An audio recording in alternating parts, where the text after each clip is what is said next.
Hello दोस्तों, welcome to Chem Wizard. This is your tutor Shiv Prasad Patil. So today's class will be about the nomenclature of alkenes. ठीक है, इससे पहले हम लोग ने nomenclature of alkenes के बारे में पढ़ा था. अब the second part that is about the alkenes. Sorry the video बहुत दिनों के बाद मैं upload कर रहा हूँ because I had my exams. जैसा कि मैंने पहले बताया था, don't worry. From now on I will be uploading sincerely. Okay. So without delaying, let's start the class. तो in this nomenclature of alkenes जैसे कि एल्किन्स के बारे में हमने पढ़ा था, एल्किन्स का भी सेम है, but the thing is here we will get introduced by double bond. Okay, so this double bond जब प्रेजेंट होता है या ट्रिपल बॉन्ड प्रेजेंट होता है तो उसके कुछ अलग रूल्स बन जाते हैं. सो वो कौन से रूल्स हैं देखते हैं सबसे पहले. ठीक है, the first rule that says is select the longest chain which includes the double bond. Okay, according to this we should select the chain which should include the double bond. Okay, the selection should be in such a manner that double bond should be included even if there is not a long chain. ठीक है, ऐसा हो सकता है कई बार कि जो double bond हम इंक्लूड कर रहे हैं उसमें जो लॉन्ग चेन प्रेजेंट ना हो. इन दैट केस ऑल्सो हमें वही चेन को इंक्लूड करना पड़ेगा because here the double bond is playing a functional as a functional group, so we can't leave that. So for example यहाँ पे ये दिया गया है, so let me change the pen. ठीक है, यहाँ पे ये दिया गया है example. So at first let us try to give the naming let us try to give the numbering. Suppose if I go from left to right, 1 2 3 4 5 6 7 8. Okay, this is an 8 carbon chain, but यहाँ पे अपना double bond include नहीं हो रहा. So at that time what we but the rule says that we need to include the double bond. So हम ऐसे जाने के बजाय 6 डैश नीचे ले लेते हैं. Instead of going from straight from right to left we will turn around at the fifth carbon. ठीक है, फिफ्थ कार्बन पे हम लोग ने टर्न ले लिया. बट जैसे कि हम लोगों ने पढ़ा था फंक्शनल ग्रुप को छोटा नंबर मिलना चाहिए. सो इसी तब क्या करेंगे, instead of going from this right to left we will move from this carbon that is the double bond containing carbon 1 2 3 4 5 6. ठीक है, now these are the 6 carbons. Now here also one more chain is present, so is it possible that we should include this also? Let's see what is the length of this chain. See, यहाँ पे सिर्फ 5 carbons है और यहाँ पे 6 carbons है, therefore this one is the longest chain. ठीक है, this one is the longest chain. For this we need to consider this chain only. So यहाँ पे नाम कैसे आएगा, let us take, since this is the substituent group, so we will write it as a substituent. So the substituent will be 3, sorry, it is at the second position. No? So second position पे कौन सा, my English professor, so it is a propyl. So wait a second, not 2 dash 2 propyl. How many chains are present? 6. We can say that is hexene. Ene for double bonds, ene for double bonds, and ine for triple bonds. Okay, so this is the first rule. Now the second rule is if the chain has a substituent, it is still numbered in the direction that gives the functional group the lowest possible number. ठीक है, सो ये कह रहा है कि अगर substituent present है group में, एट दैट कंडीशन ऑल्सो हमें functional group that is your double bond को ही प्रायोरिटी देनी पड़ेगी. देखिए, इससे पहले हम लोगों ने क्या किया था, जब हम एल्केन्स के बारे में पढ़ रहे थे तब एल्केन्स के बारे में पढ़ते हुए हमने देखा था कि जो सबस्टेंट है उसको हम छोटा नंबर दे रहे थे, that is we are going like this 1 2 3 4 5 6. But in according to this double bond rule सबसे पहला जो प्रायोरिटी आएगा वो डबल बॉन्ड की आएगी irrespective of the presence of substituent. ठीक है, so how we will number is 1 2 3 4 5 6. Okay, so this is numbering. देखिए यहाँ पे जो अपना फंक्शनल ग्रुप है that is your alkene, it is getting the lowest number and the substituent is also getting a number. So जरूरी नहीं है कि सबस्टेंट को लोअर मिले, but main thing is alkene जो आपका डबल बॉन्ड है उसको लोएस्ट नंबर मिले. सो अब ऐसे नंबरिंग करने के बाद कमेंट में बताइए कि इसका नाम क्या होगा. ठीक है, सो एंड हियर ऑल्सो आप नंबरिंग देके देखिए कौन सा सबसे कम मिलेगा. अगर हम नंबरिंग ऐसे देंगे 1 2 3 4 5 6 7, at that time you can see that substituent is getting 3 number. लेकिन अगर मैं 1 2 3 4 5 6 ऐसे दे दूं तो यहाँ पे सबस्टेंट को छोटा नंबर मिल रहा है, लेकिन लॉन्गेस्ट चेन तो पहले वाला था दैट इज कंटेनिंग 7 कार्बन, ये वाला 6 मेंबर है. So at that therefore we will consider this numbering 1 2 3 4 5 6 7. सबसे मेन इंपॉर्टेंट है आपको चेन ढूंढना, सबसे लॉन्गेस्ट चेन ढूंढना ही सबसे इंपॉर्टेंट है। देयरफॉर हम लोगों ने यहाँ पे irrespective of the substituent number जो है हम लोगों ने लॉन्गेस्ट चेन वाले को प्रियोरिटी दी है। So therefore it will be considered as 3 methyl 7 heptene hept 3 ene, but that is sorry 2 in, sorry 3 in, right, 3 in, that is the third position. Now if a chain has more than 2 substituent, then the substituent are cited in alphabetical order. Again यहाँ पे अगर दो से ज़्यादा अगर substituent है तो उनको alphabetical order, जैसे कि alkenes में पढ़ा था वही होगा। So again यहाँ पे नंबरिंग करके देखिए 1 2 3 4 5 6 7 8, इसका भी नाम आप कमेंट में बता दीजिए। ओके इसको 2 लिख के इसका आगे नाम बता दीजिए और इसको 1 लिख के कमेंट में नाम बता दीजिए। I will be waiting for your comments. Now the cycloalkanes, in cycloalkanes a number is not needed because double bond is always numbered between 1 and 2। ठीक है, जब ऐसे cycloalkanes प्रेजेंट होती हैं तब जो नंबरिंग दी जाती है ना उसको डबल बॉन्ड को हमेशा 1 और 2 के बीच में रखना है, दैट इज 1 and 2 या फिर वाइस वर्सा। ठीक है, यहाँ पे 2 यहाँ पे 1 depending on the other substance जो प्रेजेंट है या फिर जो आप नंबरिंग दोगे उसके ऊपर से। ठीक है, हमेशा याद रखिए जब भी ऐसा कोई साइक्लोएल्कीन आएगा उसको 1 और 2 के बीच में ही रखना है। Now, if the same number for the double bond is obtained in both the directions, then the correct number is then that contains the lowest substituent number।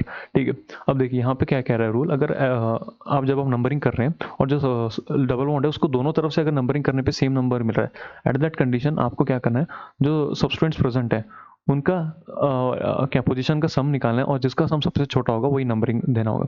For example 1 2 3 4 5 6 7 8। Okay, ये इस तरह से now from right to left अगर चलेंगे 1 2 3 4 5 6 7 8।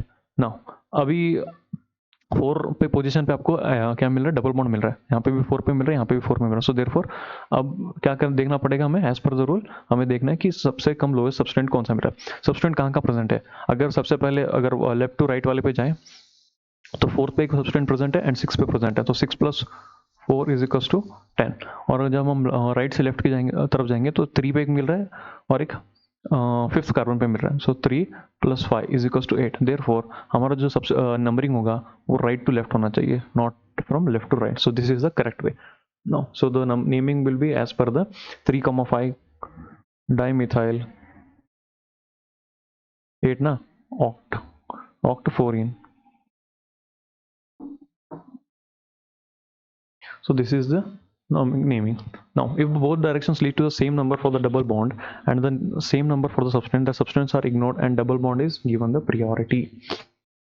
ठीक है, जैसा कि बोला साइक्लोहेक्सेन में हमेशा यही करना पड़ेगा क्या कि डबल बॉन्ड को 1 और 2 मिलेगा, सो देयरफॉर 1 2 3 4 5 6। सो इस तरह से नंबरिंग करके आपको लिखना पड़ेगा, दैट इज 1,6 डाइब्रोमो साइक्लोहेक्सेन। और यहाँ पे भी सेम 1 2 3 4 5 6। सो यहाँ पे क्या 5 ethyl 1 methyl cyclohexane। So this is the nomenclature। Okay, so this is the nomenclature of alkenes। Now let's go to nomenclature of cycloalkenes। cycloalkenes के कुछ रूल्स होते हैं। cycloalkenes मतलब ऐसे कंपाउंड जो क्लोज्ड स्ट्रक्चर्स हैं, ठीक है, जैसे कि आपने इससे पहले साइक्लोहेक्सेन के बारे में पढ़ा, it is a cyclic compound. ठीक है, साइक्लिक मतलब जो गोल हो। यहाँ आप बोले कि सर ट्रायंगल तो गोल नहीं है, लेकिन भाई अगर जब आप रोटेशन और if you move from one point two another point in a 360 degree manner तो आप सर्कल ही पाओगे। ठीक है, अगर मैं ऐसे जाऊंगा तो 360 डिग्री पे अगर मैं मिलूंगा फिर से वहीं उसी पॉइंट पे तो it will form a circle. So therefore it is called a cyclic.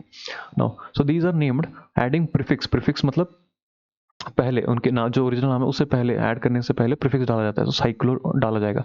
तो अब इस triangle shape that is containing 3 carbon, so it is called as cyclopropane. एन क्यों डाला, क्योंकि यहाँ पे कोई अनसैचुरेशन नहीं है।